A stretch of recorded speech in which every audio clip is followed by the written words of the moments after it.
करेंगे पाकिस्तान में क्रिकेट के मैदान से इस वक्त की सबसे बड़ी खबर के हवाले से। इंग्लैंड और वेस्टइंडीज के खिलाफ रेड बॉल सीरीज के लिए कौमी स्क्वाड का बिग फाइट प्लान तैयार कर लिया गया और पाकिस्तान क्रिकेट बोर्ड ने 16 रुकनी स्क्वाड का ऐलान करके सबको हैरान कर दिया है। जी हां, सबसे बड़ी तब्दीली कप्तानी के महाज पर हुई है। स्टार बैटर बाबर आजम एक मरतबा फिर से उन पर एतमाद का इजहार किया गया और उन्हें टेस्ट टीम की कमान सौंप दी गई है। शान मसूद की बतौर कप्तान छुट्टी कर दी गई, ताहम वो बतौर खिलाड़ी स्क्वाड का हिस्सा जरूर रहेंगे। इस 16 रुकनी स्क्वाड में जहां आमिर जमाल हैं, अब्दुल्ला फजल, अजान अवैस, इमाम उल हक, खुरम शहजाद जैसे खिलाड़ी इन एक्शन होंगे। वहां मोहम्मद रिजवान, सलमान अली आगा, मोहम्मद अब्बास, अली उस्मान और मोहम्मद अली को भी शामिल किया गया है। नौजवान अवैस, जफ़र, गाजी गौरी, साजिद खान, उबैद शाबी स्क्वाड का हिस्सा बन चुके हैं और middle order batter Saud Shakeel की शमूलियत उनके फिटनेस से मशरूत किया गया है। तो पाकिस्तान वेस्ट इंडीज़ के दरमियान टेस्ट सीरीज़ का टकराव रमामा 25 जुलाई से 6 अगस्त तक होने जा रहा है। उसके फ़ौरन बाद 19 अगस्त से 13 सितंबर तक पाक इंग्लैंड टेस्ट सीरीज़ खेली जाएगी। तो क्या बाबर आजम की कप्तानी में वापसी रेड बॉल क्रिकेट में पाकिस्तान का खोया हुआ वकार बहाल कर पाएगी? तो सवाल बहुत सारे हैं। यह भी सवाल उठता है कि क्या ये 16 रुकनी स्क्वाड इंग्लैंड वेस्ट इंडीज़ की टीमों को टफ टाइम दे सकेगा? इसी पर बात करेंगे आज अपने इस खास सेगमेंट में। हमारे साथ मौजूद हैं कौमी सिलेक्शन कमेटी के सीनियर रुकन सौलर आकिब जावेद साहब। आकिब साहब, अस्सलाम वालेकुम, बहुत शुक्रिया आपने समय के लिए वक्त निकाला। हमारी आज की जो डिस्कशन है उसका मकसद आकिब भाई यही है कि हम ये जान सके, हमारी आवाम ये जान सके कि जो फैसले हैं वो पीसीबी में किन बुनियादों पर हो रहे हैं, क्या सोचकर वो हैं वो फैसले किए जाते हैं। तो ये बताइएगा, सबसे पहले यही सवाल आज सबसे आपसे यही सवाल कर रहे होंगे कि कप्तानी जो है वो तब्दील हुई है और बाबर आजम को किन बेसिस पर कप्तान बनाया गया है? देखिए, शान को लेके शान को भी 2.5 साल कैप्टन के हो गए हैं, ऑलमोस्ट 3 इयर्स होने वाले थे। तो ये एक अच्छा रन है। आप ये नहीं कह सकते कि बहुत कम टाइम है। 2.5-3 साल अगर आप एक कैप्टन रहते हैं तो फिर आपको एवेल्यूएट करना चाहिए। जो रिसेंट आपका टूर हुआ है बांग्लादेश का, उसमें 2 टेस्ट मैच जो टेस्ट मैचेस हुए उसमें पाकिस्तान हारा। ये क्वेश्चन मार्क ज़रूर आता है। और देखिए, हम इसकी जो जितनी भी प्लानिंग होती है, सेलेक्टर्स हैं वो एक स्क्वाड जो है वो बनाते हैं। जैसे अभी हमने जो 16 रुकनी एक स्क्वाड बनाया है, तो ये हमारी रिस्पॉन्सिबिलिटी है कि हम जो 16 लोग हैं उनकी ज़िम्मेदारी लें। उसके बाद जब आप टूर के ऊपर चले जाते हैं, देन जो आपका कोच है और कैप्टन है वो फाइनल 11 खिलाते हैं। और फिर कैप्टन की जो रिस्पॉन्सिबिलिटी है उसमें टॉस है, उसके बाद क्या डिसीजन होगा, आपके कौन से बॉलर्स कैसे यूज़ होंगे, आपके DRS है, आपकी ओवर रेट जो 8 पॉइंट हमारे टेस्ट मैच में जो है वो कटे। तो ये वो चीज़ें जो कि एक तो सक्सेस तो एक अल्टीमेट गोल है, बट उसके अलावा भी एज कैप्टन आप किस तरह से टीम को कंट्रोल कर रहे हैं। तो ये सारी चीज़ें देखते हुए, चूँकि अब ये नहीं कह सकते जी शान है उसको आपने कैप्टन बनाया और बहुत जल्दी उसको चेंज किया। तो इस दौरान अगर आप देखें तो पहले साउथ शकील को वाइस कैप्टन भी बनाया गया। बीच में अगर आप देखें तो साउथ की जो प्रोग्रेस थी एज प्लेयर या एज लीडरशिप रोल में, उसकी अपनी परफॉर्मेंस बहुत नीचे चली गई।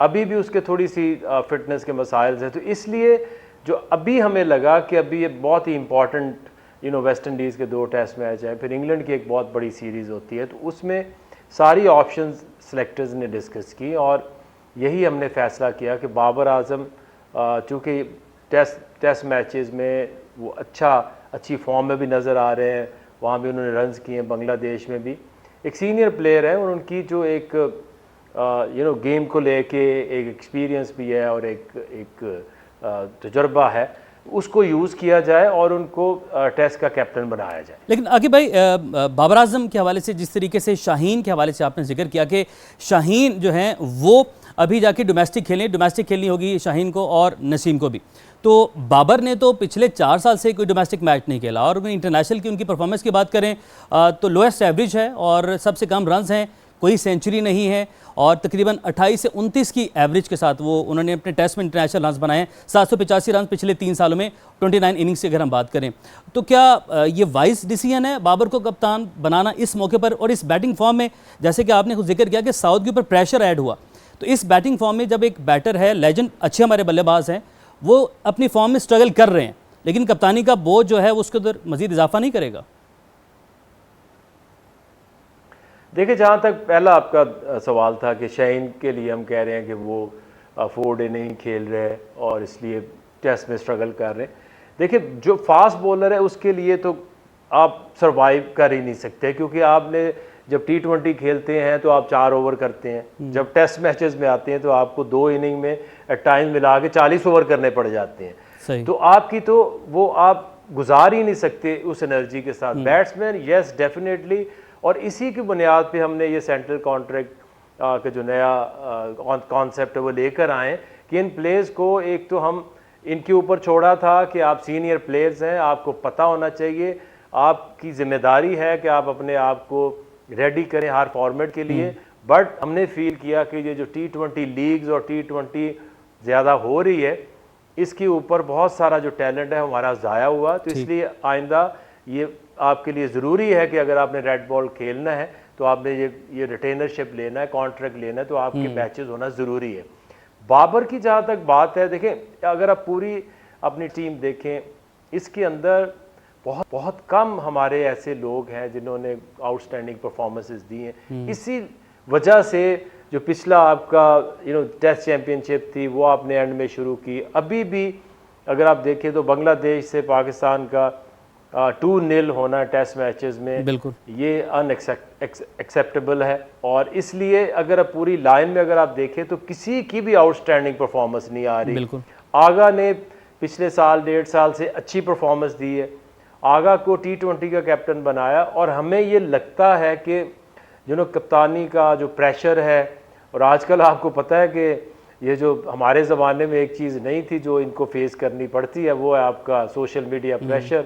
इधर आप कप्तान बनाते हैं, 2 सीरीज़ बाद उसकी ट्रोलिंग शुरू हो जाती है। तो ये ऐसा टाइम था कि जिसमें जैसे कई दफ़ा लोग कहते हैं जी एक दफ़ा कैप्टन बना के अब दूसरी दफ़ा किसी को कैप्टन बना रहे हैं तो वो किस तरह से अपने आप को हैंडल करेगा। बट अगर आप एज देखें बाबर की तो still he is got 5-6 years of cricket. तो जब आप पहली दफ़ा बनते हैं, और ये कोई नई चीज़ नहीं है, उसमें अगर पास में भी देखें तो बहुत सारे जावेद मियांदाद, वसीम अकरम, आप बनते हैं, गलतियां करते हैं, आप दूसरों को कप्तानी करते देखते हैं, एक्सपीरियंस से जब सेकंड टाइम आते हैं। वसीम अकरम जब सेकंड टाइम कैप्टन बने थे तो बहुत ज़बरदस्त मैच्योर होके आए थे। तो वी होप कि इस पूरी बैटिंग लाइनअप में Babar is still your best player, और इसलिए हम देखते हैं कि वो अब सेकंड इनिंग जो लर्निंग उसकी फ्रॉम फर्स्ट लीडरशिप रोल में थी, अब उसको आगे लेके कैसे चलते। ठीक है आकिब भाई, आपने जिस तरीके से अभी बात की कि शान मसूद को एक 2.5 साल का एक लंबा रन दिया गया, तो क्या हम ये अखज़ करेंगे जिस तरह भी करें बाबर के हवाले से भी, तो बाबर को एक लंबा रन मिलने वाला है टेस्ट कप्तानी में, या सिर्फ इस वेस्ट इंडीज़ और इंग्लैंड सीरीज़ के लिए अनाउंस किया गया कैप्टन? देखिए हम कभी भी नहीं चाहेंगे कि किसी को इस तरह से आप कंसिस्टेंसी हर लेवल पे चाहिए। अगर आप कैप्टन उसको बनाया तो वी होप, क्योंकि अब परफॉर्मेंस के ऊपर डिपेंड करता है। हम अपनी तरफ से तो क्रिकेट बोर्ड की तरफ से भी अगर आपकी टीम जो है वो रीजनेबल परफॉर्मेंस देती है, आप परफॉर्म करते हैं एज कैप्टन एज प्लेयर, तो कोई किसी को चेंज नहीं करना चाहता। बट अगर बिल्कुल आपकी परफॉर्मेंस नीचे चली जाए, आपकी डिसीजन मेकिंग ख़राब हो जाए, आपको हमने 16 लड़के सेलेक्ट किए हैं, अभी हमें ये लगता है कि this is the best option. But ये ग्राउंड में जिस तरह से एक एक प्लेयर ने जाके खेलना है, जिस तरह परफॉर्म करना है, ये सारा कुछ उसके ऊपर डिपेंड करता है। बट वी होप कि बाबर इस दफ़ा कैप्टन बना है तो ये कोई 2-3 साल कम से कम चले, ताकि तब तक कोई नया लड़का जो वो इस्टेब्लिश हो और आगे जाके वो फिर लीडरशिप में आ सकते हैं। इंशाल्लाह। आपने सेंट्रल कॉन्ट्रैक्ट के हवाले से बात की अभी, तो बाबर आजम का T20 करियर अब ख़त्म है, हम ये भी नतीजा अखज़ कर सकते हैं यहाँ पर कि इंटरनेशनल T20 क्रिकेट से बाबर अब नहीं खेलने वाले? देखिए हम किसी प्लेयर को ना रोक नहीं सकते। जो हमारा ये सेंट्रल कॉन्ट्रैक्ट का कॉन्सेप्ट लाने का मकसद ये था, आपने ये फील किया और हमने भी फील किया कि बहुत सारा टैलेंट जो बहुत ऊपर जा सकता था, वो ये लीग्स और टू मच T20 के चक्कर में अपना टैलेंट का जो सही यूटिलाइजेशन थी उतनी नहीं हुई। बाबर के लिए कोई रास्ते, कोई फॉर्मेट बंद नहीं है, बट डिपेंडिंग ऑन कि क्या हमारी ऑप्शंस है और किस फॉर्मेट में कौन ज़्यादा फिट इन हो सकता है। बाबर ने चूंकि अब टेस्ट की कप्तानी ले ली है, तो सेंट्रल कॉन्ट्रैक्ट जिस हवाले से अभी भी बहुत सारे लोग सवालात करते हैं कि नए सेंट्रल कॉन्ट्रैक्ट के अंदर क्या है। अब चूंकि बाबर हमारे रेड बॉल के कैप्टन बन चुके हैं, वनडे का वो हमारे मेन प्लेयर हैं, तो क्या T20 में सेंट्रल कॉन्ट्रैक्ट में गुंजाइश है बाबर आजम के लिए कि still he can play T20 cricket? देखिए, जो सेंट्रल कॉन्ट्रैक्ट है उसको हमने इस तरह से रखा है कि वो जो आपका मेन आपका फॉर्मेट है, जैसे से बाबर की बात कर लेते हैं, तो बाबर के लिए जो उसका फेवरेट जो हम समझते हैं कि फॉर्मेट होना चाहिए या उसमें उसको फोकस ज़्यादा करना चाहिए, वो टेस्ट है, ODI है, और T20 में भी ज़बरदस्त वो प्लेयर है। बट ये कोई बार नहीं है कि आप कोई एक रिटेनरशिप अगर आप A-B आपको टेस्ट और ODI का मिलता है तो आप T20 टीम में नहीं आ सकते। ये सिर्फ आप समझें कि इनको थोड़ा सा रिस्ट्रिक्ट किया है कि अपनी फर्स्ट क्लास क्रिकेट जरूर खेलें अकॉर्डिंग टू देयर फॉर्मेट, और आने वाला जो टैलेंट है उसको हम एम्पावर करा रहे हैं कि भाई आप अपनी लॉन्ग गेम है उसके ऊपर अपना फोकस रखें। सही। समा के प्रोग्राम जोर का जोड़ में आके भाई आपने एक्स क्रिकेटर्स के हवाले से बात की थी, तो नेक्स्ट एपिसोड में मुश्ताक अहमद साहब, हमारे साबिक लेजेंड लेग ब्रेक बॉलर, वो हमारे साथ मौजूद थे और उन्होंने आपके एक जवाब के ऊपर उन्होंने वो जवाब दिया। उन्होंने कहा कि एक्स क्रिकेटर्स को बुलाया नहीं जाता। आपने कहा था कि एक्स क्रिकेटर्स के हवाले से एक नुक्ता उठाया था और आपने कहा था कि उन्हें भी जो है वो करनी चाहिए, क्रिकेट की खिदमत, पाकिस्तान क्रिकेट की खिदमत करनी चाहिए। तो उन्होंने ये जवाब दिया, मैं उस पर आपकी टेक ले जाना चाहता हूं कि आप उस पर क्या राय रखते हैं। उन्होंने कहा कि वसीम अकरम को कॉल नहीं की जाती, इंजमामुल हक को बोर्ड नहीं बुलाता, हम खुद से नहीं कर सकते। मैं जब बोर्ड छोड़कर इंग्लैंड क्रिकेट बोर्ड जा रहा था, बांग्लादेश क्रिकेट बोर्ड जा रहा था, मुझे किसी ने पूछा नहीं बिठाकर। तो बोर्ड के अंदर कम्युनिकेशन का फुकदान है और रिस्पेक्ट नहीं दी जाती एक्स जो आपके लेजेंड क्रिकेटर्स हैं उन्हें। तो इस पर आप क्या कहेंगे?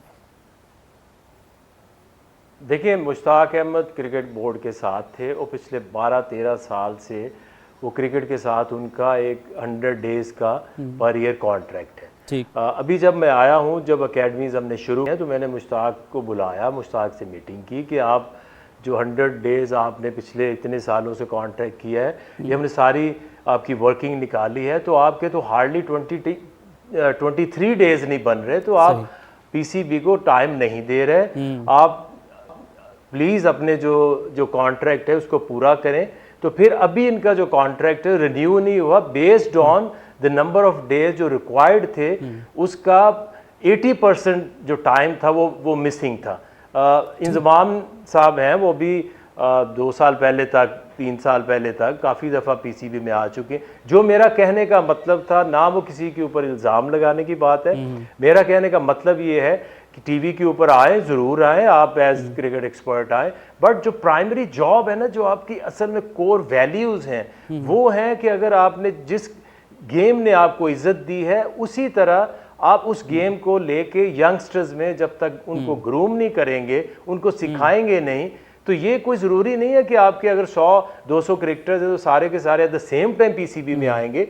मैंने भी अगर 8 साल लाहौर कलंदर में काम किया, तो उस वक़्त मैं तो 12-13 साल बाद PCB में आया हूँ। तो आप किसी भी आप अपने डिपार्टमेंट में जब हैं, बहुत सारे क्रिकेटर्स हैं जो डिपार्टमेंट के अंदर परमानेंट उनकी जॉब्स हैं, उनके कॉन्ट्रैक्ट्स हैं, एज कोचेस काम कर सकते हैं, आप एकेडमीज़ अपनी बना सकते हैं, आप किसी फ्रेंचाइज के साथ मिल के, जैसे मैंने लाहौर के साथ मिल के 8 साल काम किया। मेरा उनको यही रिक्वेस्ट है कि आप अपने टैलेंट को ज़ाया मत करें, use it for the betterment. वो ये कह रहे हैं कि भाई कि यूज़ हमारे टैलेंट को इंग्लैंड अगर कर सकता है, बांग्लादेश क्रिकेट बोर्ड कर सकता है, दीगर ममालिक कर सकते हैं, तो PCB क्यों नहीं करता? वो PCB से गिला कर रहे हैं कि PCB हमें वो रिस्पेक्ट नहीं दे रहा। और उन्होंने कुछ क्रिकेटर्स का जिक्र किया जो कि अपनी अकेडमीज़ भी चला रहे हैं। उनका खिदमत तो कर रहे हैं हम और करना चाहते भी हैं, लेकिन हमें एक ड्यू रोल तो दिया जाए जहाँ पर हम जाके बताएं कि यार हमें ये काम करना है, फिर हम वो काम करेंगे। 12 साल, पिछले 12 साल से मुश्ताक अहमद कंसल्टेंट PCB के साथ काम कर रहे थे। अभी जब मैं आया हूँ हाई परफॉर्मेंस का डायरेक्टर, तो मैंने उनको बुलाया, मीटिंग की और उनको उनके सामने रखा कि आपके तो जो 100 डेज का कॉन्ट्रैक्ट है वो ऑनर ही नहीं हो रहा, आप हमें टाइम देते नहीं हो। तो अभी ख़त्म किया, अभी रिन्यू नहीं उनका किया। बेस ये थी कि आप अपना टाइम ज़्यादातर या बांग्लादेश में होते हैं या आप इंग्लैंड में होते हैं, तो इसलिए हमें तो ये तो नहीं कह सकते मुश्ताक के जी मुझे नहीं बुलाते, आप तो पिछले 12 साल से PCB के साथ मुंसलिक थे। तो अभी अभी मतलब आप ये कह रहे हैं कि हमारे पास गुंजाइश है, अगर टाइम मिले, वक्त मिले, तो पीसीबी के दरवाजे खुले हुए हैं हम तमाम क्रिकेटर्स के लिए, किसी एक की बात ही हम करेंगे। डेफिनेटली सबके लिए खुले हैं और टाइम टू टाइम हर बंदे ने यहाँ पे आना है और काम करना है। और ये ज़रूरी भी नहीं है कि आपको सिर्फ अगर क्रिकेटर्स के लिए काम करना है तो आपको पीसीबी में आके ही आप काम कर सकते हैं। आप अपने जहाँ शहरों में रहते हैं वहाँ पे क्लब्स हैं, वहाँ अकेडमीज़ हैं, आप डिपार्टमेंट में परमानेंट एम्प्लॉयमेंट है आपकी, आप उसके साथ काम कर सकते हैं। फ्रेंचाइजीज इतनी सारी उनके साथ मुंसलिक है, वहाँ डेवलपमेंट का काम कर सकते हैं। तो मेरी इनसे यही थी कि आप जो भी कर रहे हैं, बट जो आपका, अगर मैं फास्ट बॉलर रहा हूं तो मुझे ये लगता है, और मैंने बहुत सारे बॉलर्स के साथ कोशिश की है उनकी हेल्प करने की कि उनकी गेम बेहतर हो सके। तो इसी तरह अगर आप एक एक प्लेयर अगर आप कोशिश करें, अडॉप्ट करें, किसी की हेल्प करें, तो बहुत सारा टैलेंट जो है वो पाकिस्तान को मिल सकता है। ठीक है, इंशाल्लाह बहुत सारा टैलेंट पाकिस्तान को मिल सकता है। मैं अगेन सिलेक्शन अब उसके ऊपर आ जाता हूँ, और ये अहम नुकता था जिस पर आपकी जो है वो टेक लाना बड़ी ज़रूरी थी, आपका जवाब जाना बड़ा ज़रूरी था। अब हमारी जो सिलेक्शन हुई है, Ishan Masood as a player team के अंदर मौजूद हैं। बेस्ट विशेज़ हमारी जो भी टीम सिलेक्ट हुई, लेकिन हमारी टीम की पोजीशन इस टेस्ट चैंपियनशिप के अंदर हम लास्ट पोजीशन में 90 नंबर पर हैं। टेस्ट रैंकिंग हमारी बहुत बुरी है, ओडीए में हम 5वें नंबर पर आ चुके हैं, T20 में हम 6ठे नंबर पर हैं, टेस्ट में 7वें नंबर पर हैं। तो क्या एक्सपेक्टेशंस हैं हमारी, और शान मसूद की बैटिंग में एज अ बैटर क्या परफॉर्मेंस है कि अभी वो टीम के अंदर मौजूद हैं, और लड़के हैं डोमेस्टिक के अंदर जो कि अच्छा परफॉर्म कर रहे हैं, क्या उन्हें नहीं टीम में होना चाहिए था? देखिए, शान की अगर आप परफॉर्मेंस देखें तो एज बैट्समैन उनकी परफॉर्मेंस अच्छी रही है पिछले जितने भी 6-7 टेस्ट मैच स्पेशली हम बात करें तो। हमने ये देखना है कि कैप्टन डिसीजंस हैं वो ठीक नहीं हो रहे थे।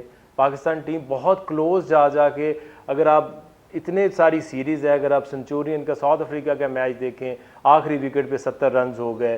फिर आप अगर जब यहाँ वेस्ट इंडीज़ आई है तो पहला टेस्ट आराम से जीत गए, दूसरे टेस्ट में 80 पे आउट हो गए, फिर उनके टेल एंडर से इतने लंबे रन करा दिए। साउथ अफ्रीका का फर्स्ट मैच, आप टेस्ट मैच आप आसानी से जीतते हैं, दूसरा आपको जीतना चाहिए। मिथु स्वामी उनका नंबर 9 बैट्समैन आके 100 कर जाता है।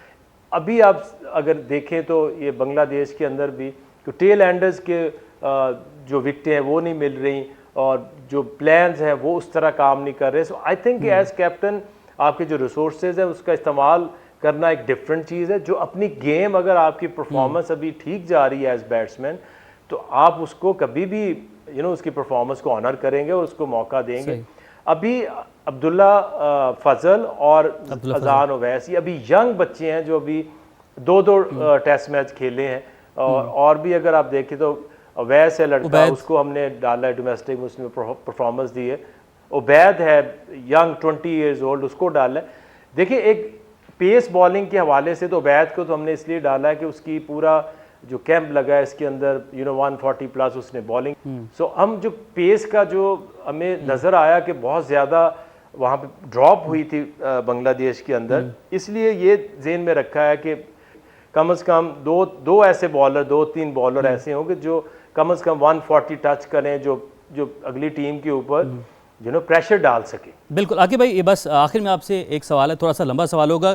एक पाकिस्तान जैसे मुल्क में पेस बॉलर्स का फुकदान कि हम वापस अब एक उबैद शाह की तरफ गए, हमारा इंशाल्लाह फ्यूचर स्टार होगा, वो पाकिस्तान को लंबे अरसे तक वो जो है वो पाकिस्तान को प्रेजेंट करेगा, और बेस्ट विशेज़ हैं फॉर हिम। बट एक फास्ट बॉलर्स का फुकदान, कहीं इसके पीछे ये रीज़न तो नहीं है, जब रमीज़ राजा और बाबर आजम का दौर था तो तब हम लोगों ने बैटिंग फ्रेंडली विकेट्स बनाई कि रन्स बनाए, मैच ड्रॉ करवाएं, और उसके बाद फिर एक जो है आकिब भाई आप ही हैं और जिन्होंने ये डिसीजन लिया कि हम स्पिन विकेटों की तरफ जाएंगे। तो जब हम स्पिन विकेटों की तरफ चले गए तो अब जिस तरह बांग्लादेश ने भी चेंज किया, बांग्लादेश में स्पिन विकेट, लेकिन उन्होंने पेसी विकेट्स बनाई, इस दफ़ा हम एक ही तरफ चल पड़े हैं, और स्पिन विकेटें बनाने की वजह से फास्ट बॉलर्स के ऊपर प्रेशर भी बढ़ जाता है, उनकी परफॉर्मेंस पे इंपैक्ट होती है, और ऐसा आहिस्ता आहिस्ता वो सिस्टम से ही निकल जाते हैं। देखिए, जो आप होम में टेस्ट मैचेस खेलते हैं, आपको याद होगा जब इंग्लैंड का पहला टेस्ट ये खेले थे, they scored like almost 800 runs. उसके बाद हमें वो जाके पिच चेंज करना पड़ी। देखिए, होम सीरीज़ अगर आप जीतेंगे नहीं, बाहर की जो आपकी परफॉर्मेंस है वो हमेशा 30 to 40% होती है। होम में आप ऑलमोस्ट 90% जीतते हैं तो ही आपकी टीम बेहतर होती है। वनडे में आपने सारी मैचेस जो सीरीज़ है वो होम पे जीती हैं और जाके ऑस्ट्रेलिया और साउथ अफ्रीका में सीरीज़ जीती है, इस वजह से आप 5वें नंबर पे हैं। आपने मेक श्योर करना है कि आपकी होम जो कंडीशंस हैं उनका फ़ायदा उठा। कभी भी पाकिस्तान में उस तरह से तेज़ पिचेज़ नहीं बने। 90s में जो हमारे फेमस फास्ट बॉलर्स थे उन्होंने भी ऐसी पिचेज़ के ऊपर, आपको फास्ट बॉलर खेल रहे हैं, 2 स्पिनर्स खेल रहे हैं, रिवर्स स्विंग से बहुत फ़ायदा उठाते थे, जो कि अब बहुत ज़्यादा कैमरे लगने की वजह से रिवर्स स्विंग ऑलमोस्ट ख़त्म हो गई है। तो इसलिए हमें देखना ये है कि जो पेस है वो स्लो पिच पे अगर आप 2 हफ्ते को बॉलर नहीं खेलता तो जाके आप बांग्लादेश में तो ग्रास वाली पिच है ना, वहाँ तो जोर लगा सकते हैं ना। देखिए वजह ये नहीं, वजह सिर्फ और सिर्फ ये जो लीग्स आई हैं इनसे प्लेयर्स बहुत कंफ्यूज हुए हैं। वो 2-2, 3-3 साल से उनके, अगर T20 देखें तो वो 200 होंगे और अगर आप 4 डे देखें तो आपको एक नज़र नहीं आएगा। फास्ट बॉलर इस तरह से कभी सर्वाइव नहीं कर सकते। लास्ट क्वेश्चन, नुमान जो है एक बुरी सीरीज और टीम से ड्रॉप कर दिए गए हैं, नुमान अली के हवाले से कोई कमेंट आप या उनको क्या मैसेज देना चाहेंगे? देखिए नुमान को हम एक चलती हुई सीरीज़, इंग्लैंड का पहला टेस्ट के बाद एकदम से टीम को चेंज किया, नुमान को लेके आए, साजिद को लेके आए और उन्होंने बहुत कंट्रीब्यूट किया। जो आप 4 टेस्ट मैच जीते हैं पिछले 16 टेस्ट मैचों में, तो वो वही उन पिचेस की वजह से, इन दोनों की परफॉर्मेंस से हुआ। लेकिन कभी भी नुमान उस तरह से आप नहीं कह सकते कि अगले 4 साल का प्लान हमारा या 1 साल का प्लान है। अभी जो हमें फील हुआ कि जो नुमान है, जो फिंगर स्पिनर्स एक टीम में अगर आप डालते हैं, उसकी बॉलिंग प्लस उसकी बैटिंग नंबर 8 के ऊपर, क्योंकि 7 नंबर पे कि आप जो कीपर या आपका बैट्समैन आ रहा है उसको साथ सपोर्ट नहीं मिल रही। तो एक जो नया अली उस्मान लड़का है, हाईएस्ट विकेट टेकर है from last 2 years, he is also promising player, experience player है, he is like 32 years old, एक मैच्योर बॉलर है, तो उसको हमने उसके ऊपर प्रेफर किया है। आकिब जावेद साहब, सीनियर मेंबर सिलेक्शन कमेटी हमारे साथ मौजूद थे, बहुत शुक्रिया आपके कीमती वक्त के लिए। और नाज़रीन, वो तमाम सवाल जो आप सबके जहनों में भी कौमी सिलेक्शन के हवाले से, वो हम लोगों ने जानने की कोशिश की है। मज़ीद भी खबरें शामिल करेंगे इस ब्रेक के बाद, हमारे साथ रहिए।